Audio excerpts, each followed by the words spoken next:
Welcome back to another episode of Suckcessfull, the podcast. I'm one of your hosts, Blake, and joining me, I'm one of your other hosts, Justin. And this is the podcast all about the not so subtle truth about success and the art of sucking less in pursuit of it. Let's not waste any more time and get right to the show. Welcome back to the Suckcessfull Podcast. Today, I am actually going to start things off a little differently. So for those of you who have been religiously following us, thank you, first off. Secondly, I'm going to be starting off with listing 3 things that I'm grateful for. So I was going to start with my family and the members of my inner circle, like you, Justin. Thank you. Grateful for you. And then our listeners. And we actually recently had people comment on our last group of episodes and shorts. So thank you to those people for helping us out. For those who don't know, when you comment and you like our content, it helps our algorithm and it helps more people to see us. So thank you so much. Grateful for that. And I also wanted to say I'm grateful for this new era that we're both stepping into because there's a lot of exciting new changes happening and I'm looking forward to it. Jesus, Blake, that was a phenomenal opening here. I don't know if I can even come close to topping that, but I love the idea of the 3 things we're grateful for because it sets us up for success today on many levels. But I'm going to take a page from your book. Obviously, I'm grateful for, I was going to say for you, but I love the term you used, my inner circle. That is fantastic. I think it's very descriptive and very apropos, and I think that's awesome. So definitely grateful for my inner circle, grateful for you, grateful for this podcast, grateful for my family. This time of year, I'm grateful for air conditioning, for sure. Good one. Sometimes we forget the little things like that. And I realized last night, because I was going to bed, it was like 95 or something. And I'm like, whoo! Thank goodness for air conditioning. So I'm very grateful for that. And the final thing I'm grateful for is for opportunities like this, the opportunity to be doing this with you, for taking the risk and being bold. So I think those are my top things I'm grateful for right now. Love that. Well, what's funny is, so the part of the reason why that came to mind in the first place is I actually do this daily. I will list at least 3 things every day that I'm grateful for. And that's just kind of part of my whole ritual of starting the day off in the morning. I love it. See, I'm the opposite. I think because I start my day so fast, it just goes, that I need to take that time to be grateful, because at night, what I'll do is before I go to bed, I'll list a bunch of things that I'm grateful for, like mentally, and say them out loud. And I think starting the day, like even when you suggested it today, I was like, yes, I love that idea. I'm in, sold, done. I think that's a great challenge. We're going to start today's podcast with a challenge to everyone else. So 2 things. 1, let us know what you're grateful for. And 2, get in a habit for a week and let us know how you feel after it. That's a great challenge because I have a sneaking suspicion that everyone will have quite a bit to comment on, because when you start practicing gratitude daily, you come to find things start to change. It's weird. Like for a second ago, like we talked about, I brought up air conditioning. It's those little things that you can find gratefulness for. Because at first, sometimes, especially if you're going through a tough spot, it's hard to find those things that you're grateful for, right? It's hard to latch on to anything good in your life. The show's over for the season, but there's a show called America's Got Talent. My kids and I watch it religiously, but this is actually the first year in, I think, 6 years we missed it because of crazy summer. And so we were watching it, like catching up. And there was like the second episode of season 18. There's this group from Africa that's on, and they play this song from a woman, I forget her first name, but she goes by Nightbird. Well, she comes on, I don't know, 3-4 seasons ago on America's Got Talent. She gets a golden buzzer and then ends up dying because she had some kind of horrible cancer that metastasized, and literally, within like 6 months of being on the show, she's dead. She sounds like Halsey. She's got a great voice, great attitude. And the reason I bring this up is the woman has been dying of cancer for, I think, 5 years by the time she auditions. Ends up passing away. Well, that song was so inspirational to this group of African kids in South Africa. They created their own version of the song. And before they posted it online, they shared it with her before she passed away, and she endorsed them. They came back this season and played it and got a golden buzzer, sorry, spoiler alert, on America's Got Talent. And I just thought it was a cool way of playing it forward and to being grateful, and what an impact being grateful does. Like when you're grateful for something, and it seems simple, like a song. I wrote a song, and yes, you get emotional with it, but the impact that it had 8,000 miles away on the other side of the world, And then they end up getting a golden buzzer for that same thing. I think and their very first thing they said was, we're so grateful for her for the inspiration that that song gave us. And we thought it was only appropriate that we do it now. And so I thought that was a cool lesson learned of these kids that are incredibly impoverished. It took them 3 years to get to the United States. They had to save up that long. They finally did it. And then they get a golden buzzer. And so I just thought that's a cool, like an awesome example of not only just being grateful in general, but just the power of being grateful and playing it forward. I love that. That is so cool. It's interesting too how such little, or what we can, I guess, conceive to be little things that we do, say, actions we take, whatever, end up making such a huge impact sometimes. All the time. Another example I can think of here, and I'm sorry to monopolize here, but it's been kind of crazy recently with my kid. Yesterday, Kelly's out of town, and so I was picking the kids up. It was so funny because I walk in, and I've been nice to this woman. She's their PE coach for, God, 7 years now, something like that. Anyways, she was so nice. She like pulls me aside, tells me where Bailey is so grateful for our family. Like it was just totally random, weird. And I was having it was like a really fast-paced day and very long for me. And it was so nice to have someone just out of the blue come up to you and say all these great things. Like it was just, and again, it took nothing from her, and it gave me everything. The kids, they're so funny. I was with Jackson, and they don't care about it. They're like, okay, where's Bailey?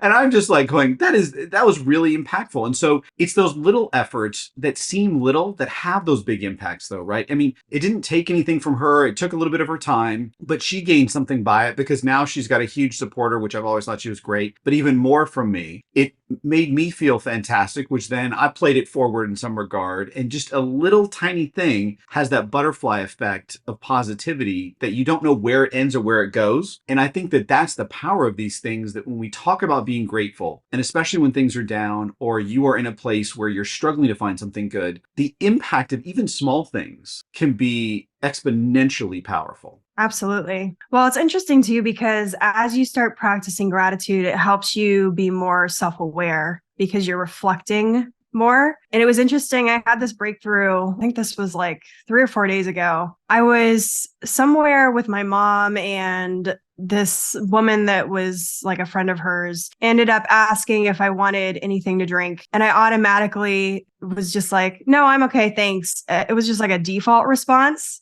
Then she asked my mom, and my mom ended up saying yes. And then she was like, are you sure you don't want anything? And I was like, okay, yeah, I actually do. And so I ended up, getting, I think it was like a soda or something. But the point I'm making is it was so weird because sometimes the little things, like those little pieces of abundance, those little gifts, you automatically discount, or you sort of like, you have these automatic responses to it, where it's either like you feel like you have to be a certain kind of polite or something like that, and you kind of forget about it. And then when you start looking at those little things, you start realizing that you start doing things that are bigger with the same kind of stuff, where instead of being grateful and like being in a receiving mode, you get kind of like, And I thought that was interesting because it really made me think differently this last week about how I react to certain things. And it was just a very strange revelation for me. But a profound one. Mm-hmm. And one of those that I think is so important, because I think most society norms are stupid.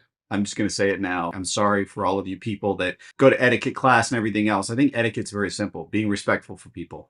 Smiling at a stranger. You ever had someone randomly smile at you? It's weird. It's jarring at first, especially if you're not expecting. You're like, wait, what? And then it feels really good instantaneously. It's a very weird feeling. Even being grateful for those moments and showing it. When we talk about being grateful, when you and I were talking about this earlier this week in terms of this topic, one of the things that I wanted to think about here that's different is a lot of the time we want to express gratitude. And I think you bring up a really profound point here, and that is also accepting gratitude. Because a lot of the times we're looking outwards, but if you look inwards, like for me, I take compliments. I mean, my God, I feel so bad for my parents. I've won when I was younger, every award I got, I just brushed off like, yeah, whatever. Like, whatever, and they're like, you should be, whatever. I'm like, no, whatever. What's next? And I've done that most of my life. What a dick move.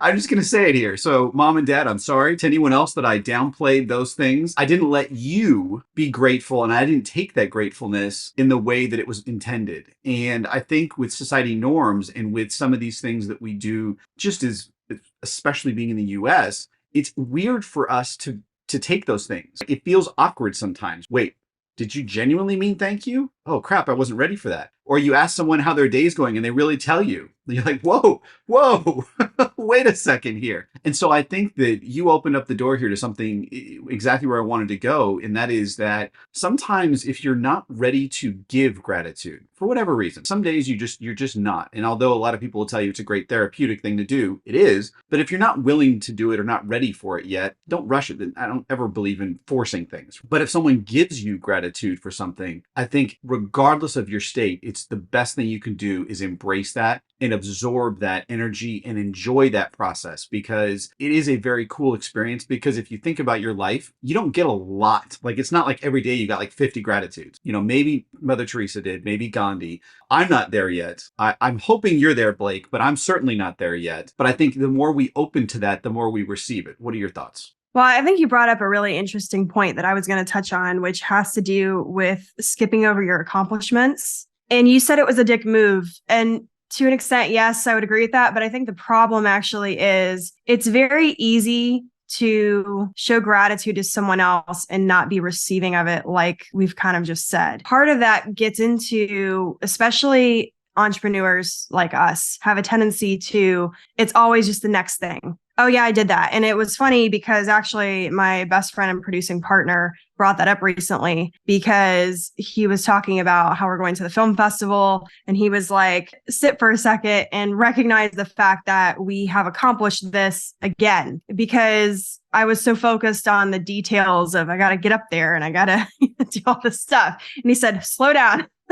There's a flag on the field. Yeah. He was like, hold on a second. And he said, I'm bringing this up because we both have a tendency to do this. And we do. I'm very bad with that, where especially when I lived in LA, when I was like less self-aware and things, I very just like, yeah, that's great. Moving on. And it's because, especially if you are very ambitious, it's not that I'm trying to figure out how to word this, because it's kind of like this weird experience that it's hard to describe if you haven't experienced it. But it's essentially like, it's not that you don't recognize what you've done, but you feel like you have to already get to the next step. Like you're already excited about the next thing, which for someone who's very ambitious, that's always going to be the case. Like there's never going to be a time when you're like, okay, I've done everything, I'm done. Like it evolves with you. But if you're not grateful and you don't recognize how far you've come, then it becomes very difficult sometimes to recognize the progress that you've made and to recognize where you actually are. And it was funny, I was helping a client the other day and they were struggling with that whole concept. And she was just like, well, you know, I've done all these things, but you know, I can't charge XYZ. And I was like, why not? You did this, you did that, you did this. I started listing things off. And she was like, you're right. But we don't think about that. We discount a lot of our own achievements. And that's kind of where like, the whole story with the soda earlier came from, because between that and this client,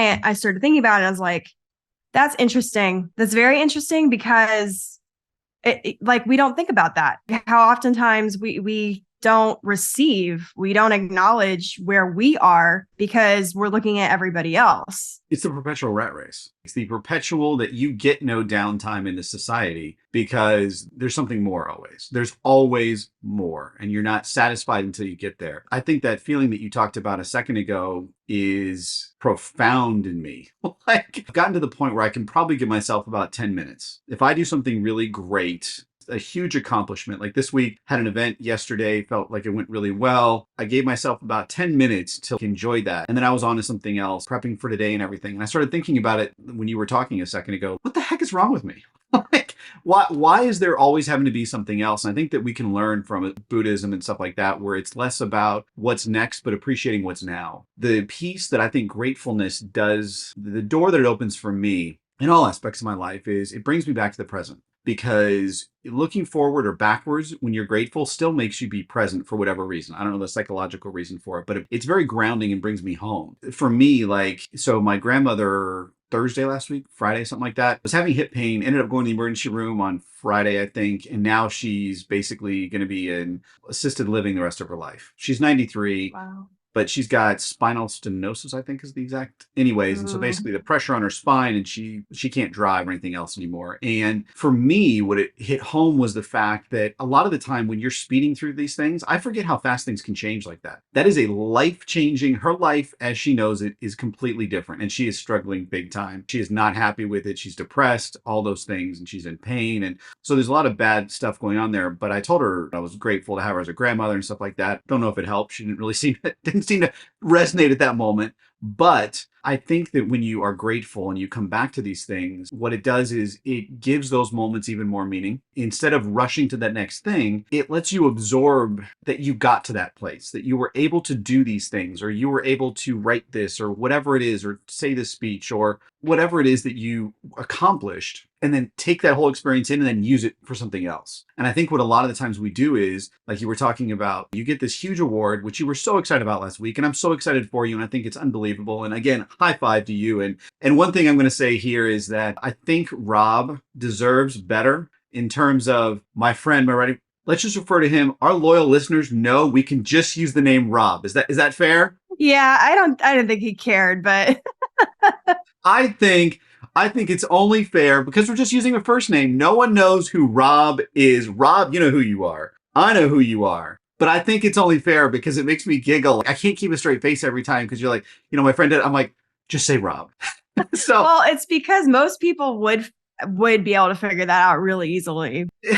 If they're doing research, right? All the people that are close That's to you, true. but I don't know. True. I will let you make the call. And Rob, you give us permission or not, but I hope that you understand that I'm grateful for that opportunity.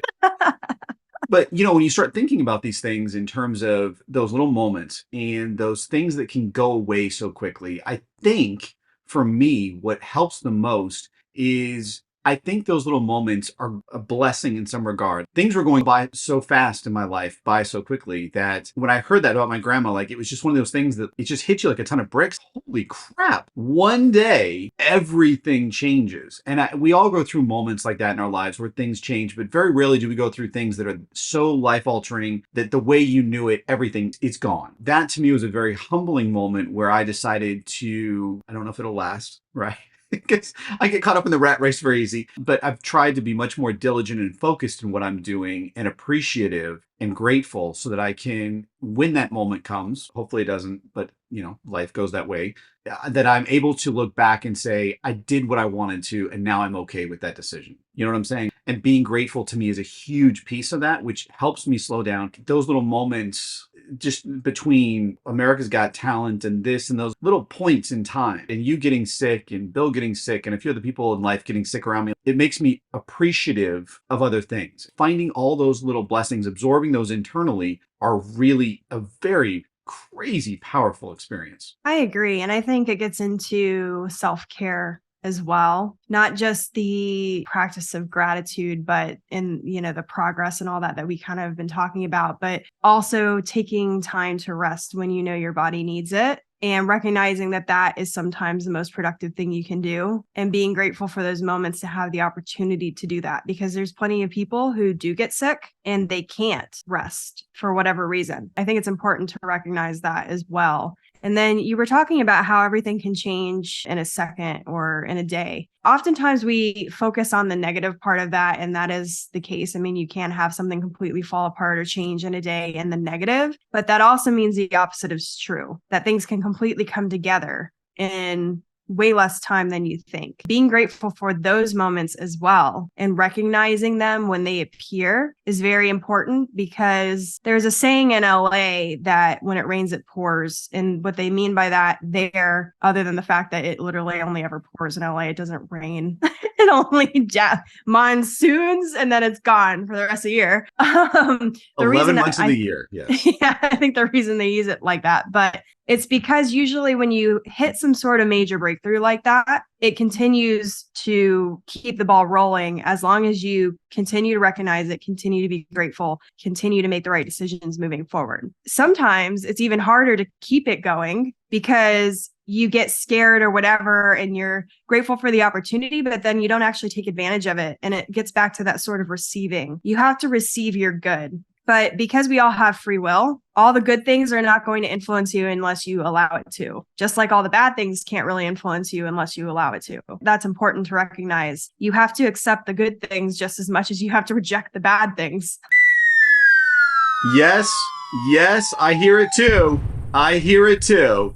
That was a knowledge bomb. You were the first to drop it. Congratulations. Nuclear annihilation of awesome has just occurred. Nuclear We need a t-shirt that says that. That's our first t-shirt. I can make that happen. Yes. I'll put some stuff together. I think it's about time for merch. See, I did not fight that idea. I took it in. I'm grateful for you to bring it up, and I think it's time we move forward with it. So there we go. And I think that's it's a tough thing for a lot of people. And I know for me in particular, that balancing, because I'm very good. I like to think, always get better, but I think I'm good at giving positivity. Taking it, I'm still not great at it, but I do appreciate what you were saying there and what we've been talking about in terms of the balance. It's a yin and yang situation. You've got to give and you've got to be able to receive as well. And it's very funny to me that people, like my mom is kind of this way, where she will give and give and give, and then you do something for her, and it's like, well, okay, what else do we need to do for you guys? I'm like, it's so weird when you see it in other people, but then you see it in yourself, and you're going, oh, I am that person. What? Like, I need to abort stuff. Yeah, parents are the worst at the overgiving, like not receiving. No. Ever. And I think, again, it goes back to Western society, because I've been to so many places in the world where it's not like that, where it's a different appreciation for these things. But again, I don't know what it is in our society, if it's the competitive nature, if it's just the nature of our system, whatever it is, but we are great at not taking the award. We're great at giving the speech and then putting it on a shelf. But very rarely do we look at that every day and say, holy crap. Like I was listening to a podcast the other day of this very famous actress that was on, and she had won 4 Golden Globes and had just won her first Tony in 1 year, this year. Wow.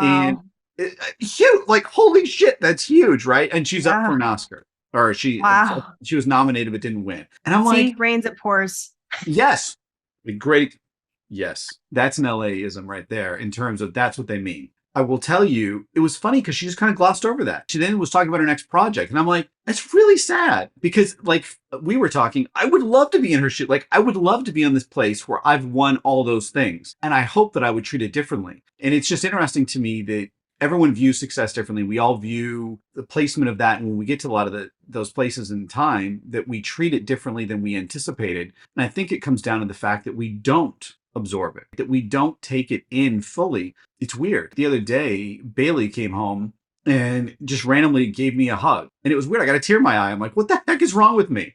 Like, why am I crying at this moment? Like, I'm like, wiping it away. And it was just, I just felt like a flood of good emotion. And so it was like so much goodness that it was hard to contain. And so I had to come out in that way. And it was one of those unexpected great moments. And especially as like a dad, to have your offspring, your child, like, just give you a random hug. It feels great. Like it's a cool feeling to know that you're surrounded by this love. I think that that's one of those moments that for me, as we talk about it today, is one of those things that I did not do a great job of taking that moment in. It was immediate. Like I was like, oh, this is great. And all of a sudden I was like, wait, I'm crying. Oh, nope, stop this. We're done. Like it's over. And I'm like, what the heck is wrong with me? I don't know the best path forward with this other than the fact that when you identify it and you see it in yourself, stop what you would normally do and do the complete opposite. Enjoy those moments. Let the tears fall if they fall. If someone's really ingratiating you in some way, rather than putting it off, because a lot of the time, especially in our society, we feel that we need to give it back. So like if you say, I think you're just an amazing person. Well, I think you're an amazing person. Sometimes it's okay to just take it and not reciprocate at that moment, because maybe that person is just trying, or those people are trying to give you a gift. And a lot of the time, if you deflect it, you don't get the full benefit of it. It's very easy to recognize the worth of other people and not recognize the worth of self. And I think self-worth gets down to the root cause of a lot of different things like that we don't recognize. And it's interesting because when it comes to the idea of abundance and things being an overflow of happiness, joy, money, whatever it is that you're working towards, a lot of times we think things like, oh, well, if I had more of this, it would solve my problem. but that's not really the case. So for example, people who say, oh, well, if I had more money, if I could just win the lottery. No, because when you receive more of something that you already don't appreciate or you already don't recognize to be a certain way, you continue to have the problems. You don't fix the blocks that you have towards receiving and towards abundance by receiving more of it. You have to be grateful for what you already have. And so if you want to build upon the things that you want in your life, if you want to achieve more abundance in any area of your life, it starts with self. And it usually comes down to your self-worth, your self-confidence, or it comes down to limiting beliefs that you have around those situations. The other thing that I was going to say about that is oftentimes we kind of have this idea of ourselves where it's like we don't actually know who we are deep down. So a great example of that is I was listening to this podcast the other day and the speaker asked, okay, if you had to say like, this is who I am, but you couldn't use your career, you couldn't use how much money you have or any material things, and you couldn't use your gender, what would you say? And most people can't answer that question right off the bat. They're like, well, and that's because typically if you haven't thought about those things, it's because your self-worth is usually tied to societal things or your success or your wealth, things like that, that are not really the root of who you are. And I think it gets down to, if you really want to be grateful and you really want to create that abundance, getting down to the root of who you are and understanding yourself on a fundamental level. Be a seance for that. Yes, I agree with you. I'm going to take it lighter for a second here because I'm going to tell you a story that at the time, looking back, it was such a gift, but I didn't see it as a gift until years and years later. When I was going to school in London, one of my best friends out there, call her by our nickname. Her name is Sunshine. We were with a bunch of other people. We flew to the south of France and we were going to drive cars across just to see it because, we're young kids. Why not drive across the whole community there? Well, first of all, at that point in time, you can only rent stick shift. I never stick shift in my life. And then secondly, it's crazy hilly, which it didn't occur to me. So we pick up the car in Nice. She was driving with me and we're like this whole caravan of things. And they decided that because I rented the cars, I must know how to drive stick. So you be the leader. Okay. And I'm like, God damn it. So we start driving and, the engine's like, and it stalls. And I'm like, okay, I'll get this. So anyways, poor Sunshine, I almost said her real name. Sunshine looked over me and was like, are you sure you're okay to do this? I'm like, I got this. So finally we get out of Nice and we're stop and go. And this the whole time. Right as you get, I think the next city, I can't remember it, but we were on our way to Monaco. I can't remember the next city. It's Saint something. Anyways, it's like a vertical, it feels like a 90-degree angle. Like it's just straight up. And I'm like, oh God. And we hit a light. Okay. We hit an actual light. So we had to stop. And the cars are all back to back. So I don't have any more the ability to sink backwards. I have to do this really quick foot thing. Oh, no. The universe looked out for me. Okay. The engine, because I had the gas on, the engine was like smoking.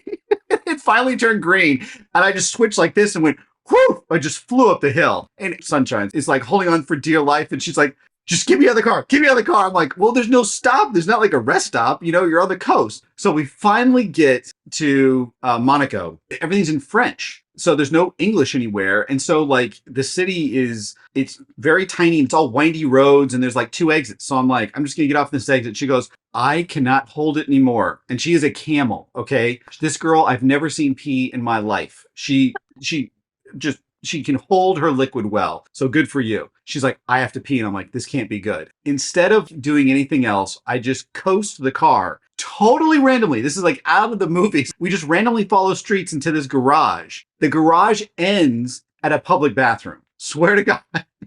She gets out of the car and it's through a cement wall. You can hear the psh, and she's and I'm dying laughing. I am crying with laughter. And the reason I tell you the story is because I was so stressed out. My knuckles were white. I left an imprint on the steering wheel. Literally left an imprint on there. I was grabbing so hard. It was bent because I'd been pushing so hard on it. So like it's all messed up. And I let it all out. I needed to laugh. So that one moment, because someone had to pee and because of everything else, it changed the entire trip. And she came out and by that point in time, all the other cars pulled in the garage like, what are we here for? There's a bathroom. Everyone else goes in and they're all like, is that her? And I'm like, yeah.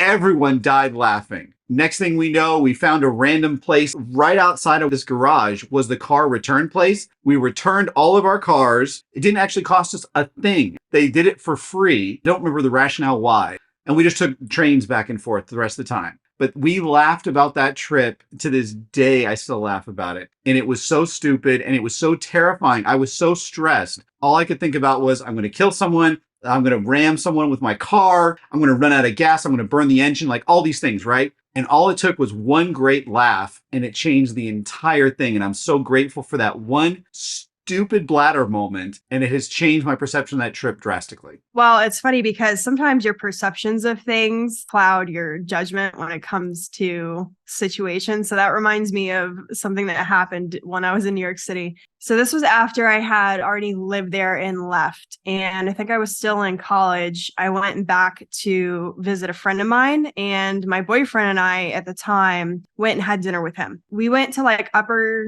East Manhattan and then had a nice dinner, whatever, went to leave. And the train to Long Island had derailed. Ugh. So there was no getting back to Long Island really at all. And it was so funny because we had no idea. We had left my friend. We were in the subway system. We got on a train. We went to one of the stops and then we get off and I just see him waving from across the thing. And I'm like, the hell? And he goes, the train is derailed. And we're like, no, it's not. Like, because we're in the subway, we didn't know what he was talking about. And he's like, come here, go up. And he's like pointing. So we meet him up above ground. He tells us what's going on. And he's like, well, why don't you just stay with us? And we're like, okay. And so we get on the subway.